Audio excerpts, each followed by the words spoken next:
आइए आज मैं आपको लीगल टर्म सिखाती हूँ। लॉ पढ़ना बहुत मुश्किल है, लेकिन लॉ आसान कब होगा? लॉ तब आसान होगा जब आप लॉ का मतलब समझोगे, लॉ के टर्म समझोगे। लॉ तो तब आसान होगा जब आप लॉ की पढ़ाई तो तब करोगे ना, जब आप लॉ की लैंग्वेज समझोगे। तो लॉ की लैंग्वेज आइए मैं आपको समझाती हूँ। बहुत सारी लैंग्वेजेस है, लाइक रेस जुडिकेटा, सब जुडिस। अब हर कोई सोचेगा ये क्या मतलब है रेस जुडिकेटा, सब जुडिस। कोई पल्ले पड़े तो लॉ समझे, राइट? All right. तो रेस जुडिकेटा ये होता है कि जब एक केस या जजमेंट ऑलरेडी किसी केस के ऊपर पास किया गया हो, जज ने जब कोई जजमेंट दी गई हो, तो उसी सेम केस को सेम मैटर में लाकर आप फिर से कोर्ट में नहीं ला सकते, क्योंकि उसी मैटर का जजमेंट ऑलरेडी दिया गया है। अब आप ये बोलोगे कि क्यों वही केस जिसके ऊपर जजमेंट दिया गया है उसे फिर से क्यों वापस लाया जाएगा? बट यस, ऐसे होता है कि कोई मैटर्स किसी मैटर के ऊपर जजमेंट दी गई हो, पास की गई हो, बट फिर से वही मैटर किसी और पार्टी या किसी और विषय में लेकर सेम मैटर और एग्जैक्टली सेम बातों को लेकर कोई कोर्ट में लाए, तो उसे कहते हैं रेस्ट जुडिकेटा, कि let the matter res judicata, like let the judgment rest, कि वो जजमेंट पास किया गया है उस मैटर में, so let it rest, let the judgment rest. Now sub judice, आपने बहुत सारे न्यूज़ चैनल्स में पढ़ा होगा, लोगों को बोलते हैं सब जुडिस, द मैटर सब जुडिस। अब जिसे लॉ नहीं आती है वो सोचेगा सब जुडिस ये कौन सी भाषा है? वेल, सब जुडिस means that the matter is that the same matter is already running in the court. Now, when the matter is running in a court and आपको उसके बारे में कुछ बात करनी हो या उसी विषय को लेकर आपको फिर से कोई केस दायर करना हो या कोई मैटर को फिर से लाना हो, तो वो तब कहेंगे कि ये मैटर कोर्ट में कंटिन्यू हो रहा है। The difference between res judicata and sub judice is, इन दोनों में एक डिफरेंस है। रेस जुडिकेटा में मैटर चल रहा है कोर्ट में and you can not file another matter with the same issue, the same parties, with a little bit of difference, may be जैसे किसी डेट या ईयर का हो गया, बट मैटर सेम है, एग्जैक्ट सेम चीज़ हुई है, 10 सालों से वही हो रहा है और अभी और 2 सालों से भी वही हो रहा है। जो आपने 10 साल का फाइल कर दिया, बाकी 2 साल का फिर से आपको फाइलिंग करनी है या कुछ करना है, तो the court will say no, the matter is sub judice, वो मैटर अभी चल रहा है।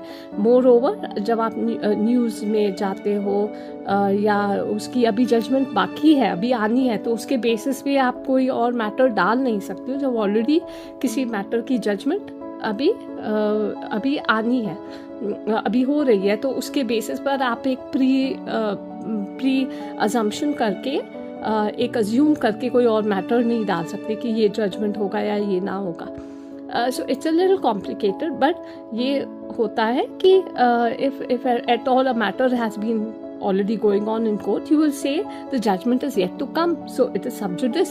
The matter is still, so you cannot make assumptions prior to that. So this is a sub judice matter.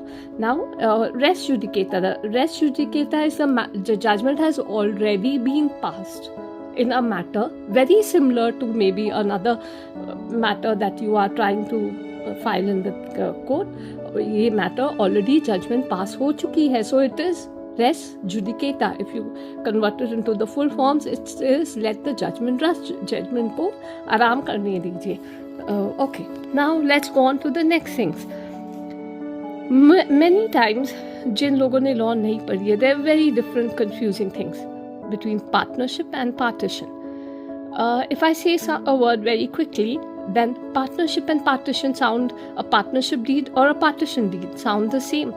But let me tell you, a partnership deed is when two people coming together, joining together to make a partnership or a group will be, जैसे दो दोस्त आगे आते हैं और बढ़ के हाथ मिलाते हैं कि हम ये काम करेंगे, so that's a partnership. Partition तो बंटवारा हुआ, जब दो दोस्त लड़ बैठते हैं हम एक दूसरे के साथ काम नहीं करेंगे, that is a partition. So a partition deed versus a partnership deed.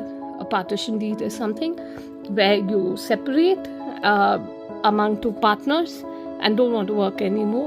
A partnership deed is where you would like to join together and work together. So a partition can be not just among people, it can be for partition for properties, a partition for many things. So a partition deed is a very different thing. Now there are other things that come.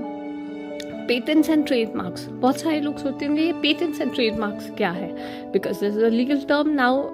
Trademarks बहुत सारे लोगों में समझ, but those who are into businesses will know what are patents and trademarks. Trademark, आपने कहीं पे अपना trademark डाला है, आपका बिजनेस है, तो आप नहीं चाहोगे कि कोई और आपकी पहचान कैसी होगी आपकी ट्रेडमार्क से. वो एक निशान होता है कि आपने कोई बिजनेस साइन किया है और आप उस पर कोई भी डिज़ाइन सुंदर सा बना देते कि ये मेरा डिज़ाइन है, मुझे ये पसंद है.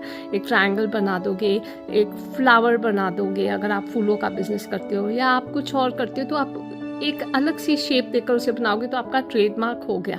आप नहीं चाहोगे कि कोई आपके इस ट्रेडमार्क को कॉपी करे, तो आप उसे क्या करोगे, आप उसका कॉपीराइट और पेटेंट लेकर आओगे उस बिजनेस का.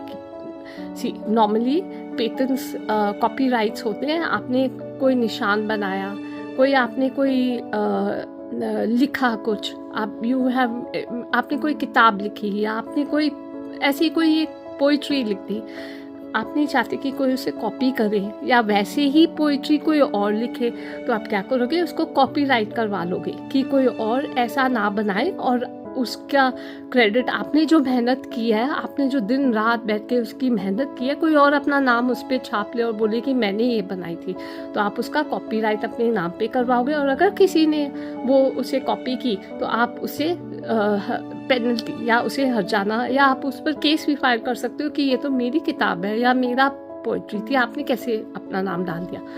So this is called copyrights. Patents भी बहुत सिमिलर होते हैं. पेटेंट्स में आपने कोई बहुत एक नई चीज़ बनाई है, आपने कोई कुकिंग का इनोवेशन कर लिया, कोई नई डिश बनानी सीख ली. अब आप चाहते हो कि ये डिश जो आपने बनाई है बहुत यूनिक है, यहाँ किसी और ने कभी नहीं बनाई, तो आप उसका क्या करोगे, पेटेंट करवा लोगे. ये आपका एक ट्रेड सीक्रेट है, आपका एक सीक्रेट है जो आप नहीं चाहते कि कोई और जाने और सब ऐसे ही बनाए, और आप उसको पेटेंट करवा लोगे कि कल को किसी ने बनाया तो आपका नाम हो कि ये मेरी बनाई गई डिश है और मैंने इसे पेटेंट करवाया. तो अगर कोई उसी तरह से बनाएगा तो वो उसी की हो गई. So these are patents, trademarks, copyrights, partnership, partition and many other things. Now what is a power of attorney? Power of attorney, well, आप देख सकते हो कि पावर ऑफ अटॉर्नी में आप किसी को ये आप कहीं दूर हो या आप कहीं नज़दीक भी हो, बट आपका मन नहीं कर रहा काम करने की, तो आप क्या कहते हो, आप जो भी आपके नज़दीक है, सिबलिंग्स होते हैं, भाई बहन होते हैं, ओके भैया आप मेरा काम कर दो, या दीदी आप मेरा काम कर दो. आप घर के कामों में तो ऐसे बोल सकते हो, बट जब आप कोई दफ्तर का काम कर रहे हो, आप कोई गवर्नमेंट सरकारी काम कर रहे हो, आप ऐसे नहीं बोल सकते हो कि भैया जाओ मेरा काम कर दो, क्योंकि सरकारी दफ्तर में जब आप जाओगे तो वो कहेंगे आप कौन हो भाई, आप तो जिसके नाम पे ये दस्तावेज है उन्हीं को बुलाया जाए. तो वो आप क्या करते हो उसमें, ताकि आप उनका काम कर सको, आप एक पावर ऑफ अटॉर्नी उनसे ले लेते हो. आप कहते हो भैया ठीक है मैं आपका कर लूँगा, बट आप मुझे एक पावर ऑफ अटॉर्नी दे दीजिए. तो पावर ऑफ अटॉर्नी से ये होता है कि आपका भाई जाके आपके लिए काम कर सकता है. एक पावर ऑफ अटॉर्नी का और कोई वजूद नहीं होता, वो सिर्फ आपके काम के लिए होता है. जैसे power of attorneys mostly properties में ली जाती है, जहाँ पे एक आदमी दूसरे की प्रॉपर्टी को संभालता है, उसकी सुरक्षा करता है, उसकी देखभाल करता है, उसे अपने जिम्मे रखता है, तो वो उसकी पावर ऑफ अटॉर्नी हो गई. आजकल बहुत दुरुपयोग हो रहा है उसका. Power of attorney property transfers के लिए नहीं यूज़ की जा सकती. आप ये सूरज लैम्प्स का केस देख सकते हो. वेल, जिन्होंने ये मैं इन डेप्थ में बात नहीं करवाऊंगी. मोस्टली पावर ऑफ अटॉर्नीज इसलिए दी जाती है कि आप सिर्फ एक चीज़ को संभाल के रख सको, वो काम कर सको जो आपको ज़रूरी है, बट उसे आप ट्रांसफ़र नहीं कर सकते प्रॉपर्टी को। ट्रांसफ़र मीन्स आप प्रॉपर्टी को सेल, अगर आप सेल करते हो वो ट्रांसफ़र के अंदर आता है, तो आप उस प्रॉपर्टी को सेल नहीं कर सकते। वो उसका होता है, चाहे किसी ने किसी भी चीज़ पे दस्तावेज अपने दे दी हो, बट उसका एक वजूद ऐसा है कि आप पावर ऑफ अटॉर्नी के द्वारा कोई भी सेल ट्रांजैक्शन नहीं कर सकते, क्योंकि वो ट्रांसफर प्रॉपर्टी के अंदर रहेगा। तो ये ध्यान रखा जाए। बाकी मैं आपको नेक्स्ट क्लास में सिखाऊंगी। अब तक का लीगल का सफ़र यहाँ मैं पहली क्लास में ख़त्म करती हूँ। Thank you.